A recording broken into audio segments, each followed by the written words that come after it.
ये सामने जो मैदान है इसकी हिस्ट्री बहुत ही दर्दनाक, अलमनाक और खौफनाक है और बहुत सारी जगहों पर आपने इसका तज़किरा भी सुना होगा, यकीनन सुना होगा। इस मैदान की हिस्ट्री जानने के लिए इस वीडियो को लाजिम एंड तक देखें और चैनल को सब्सक्राइब कर दें। और ख़ासकर जितनी भी हकूक़ नस्वां की तंजीमें हैं उनके लिए ये वीडियो बहुत ज़बरदस्त है और उनको ये लाजमी देखनी चाहिए। ये है इब्राहिम खलील रोड और यहाँ से ये एक छोटी सी गली अंदर जा रही है। यहाँ पर हमारा होटल है। तो आज है जी फ्राइडे, तो इंशाल्लाह अभी हम जा रहे हैं मस्जिद हरम, वहाँ पे जाके जुम्मा अदा करेंगे। फिर उसके बाद आपको एक बहुत ही तारीख़ी जगह की आज मैं विज़िट करवाऊँगा। अस्सलाम वालेकुम viewers, welcome to another vlog. तो एपिक लैंड लूपर की इस एपिसोड में आज हम बहुत ही एक तारीख़ी जगह का विज़िट करने लगे हैं। जुम्मा और असर हमने मस्जिद हरम में अदा की और असर के बाद थोड़ा सा मौसम की शिद्दत भी कम हो गई है, तो अभी हम यहाँ से निकले हैं। ये है किंग फहद एक्सटेंशन और वो जो साइड पे एक्सटेंशन हो रही है वो किंग अब्दुल अजीज़ एक्सटेंशन है। तो जब आप किंग फहद गेट से बाहर निकलेंगे तो हम जाएंगे इब्राहिम खलील रोड की तरफ। ये रोड वो जो पीछे से इब्राहिम खलील रोड आ रहा है और यहाँ पर आकर ये सारी टैक्सी स्टैंड है। अगर आपने मदीना या जद्दा जाना हो तो आपको यहाँ से टैक्सी मिल जाएगी और ये पर पर्सन के हिसाब से भी यहाँ से जाती हैं और ये उस जगह की निशानी है। ये बिल्डिंग रख लें। बेसिकली ये जो जगह है इसे कहते हैं शुबैका कब्रिस्तान या मकबरा अल शुबैका और तरीक़े इस्लाम में इससे रिलेटेड बहुत सारे वाक़यात हैं। ये निशानी के तौर पर बहुत सारे लोग यहाँ पर आते हैं लेकिन उनको इस मैदान का पता नहीं होता, इस कब्रिस्तान का पता नहीं होता। तो ये वो रोड है जो जद्दा की तरफ जा रहा है।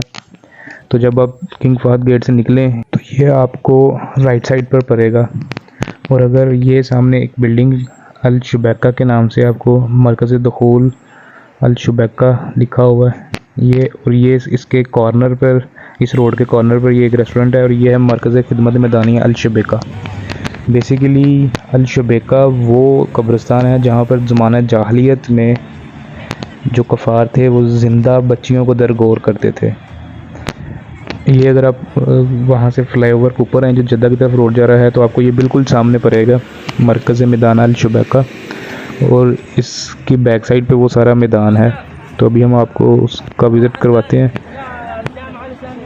तो ये जगह देख के ही बंदे के रोंगटे खड़े हो जाते हैं, फीलिंग्स ही कुछ अलग होती हैं कि अल्लाह का लाख लाख शुक्र है कि अल्लाह ने हमें इस्लाम में पैदा किया।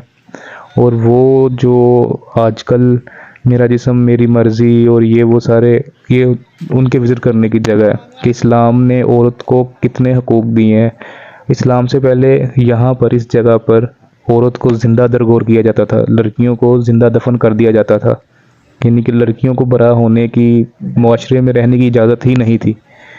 जो मेरे नबी मोहम्मद सल्लल्लाहु अलैहि वसल्लम ने आकर फिर इनको हकूक़ दिलवाए और ये इसकी मेन एंट्रेंस है। ये किंग अब्दुल अजीज़ की एक्सटेंशन चल रही है, उस साइड से इसकी एंट्रेंस है जो गेट लगा हुआ है। और ये अगर आप ये जद्दा जो रोड जा रहा है ये टैक्सी स्टैंड फ्लाईओवर के ऊपर आए तो आपको ये सारा मैदान नज़र आएगा। और इस मैदान से रिलेटेड एक हज़रत दहिया अल कल्बी का भी वाक़या बड़ा बहुत ही दिलसोज़ वाक़या है वो, जिसको हज़रत सल्लल्लाहु अलैहि वसल्लम सुनकर ज़ारो कतार रोना शुरू हो गए थे। वो वाक़या आपको मुख्तलिफ़ वीडियोज़ में और मुख्तलिफ़ जगह पर मिल जाएगा क्योंकि वो वाक़या बयान करना, उसको सुनना हर किसी की हिम्मत ही नहीं है। कैसे उन्होंने अपनी बेटी को इस मैदान में ज़िंदा दफन किया और ये वो सारा उस वाक़या था। तो ये है जी अल शुबैका कब्रिस्तान, अल शुबैका मकबरा भी इसे कहते हैं। अल शुबैका के नाम से ये मैदान जाना जाता है और ये वो जगह है जहाँ पर क़ब्ल इस्लाम ज़माना जाहलियत में ज़िंदा लड़कियों को दफन किया जाता था। उम्मीद है कि आपको ये वीडियो पसंद आई होगी। इस तरह की और बहुत सारी वीडियोज़ को देखने के लिए प्लीज़ चैनल को सब्सक्राइब कर दें। Thank you.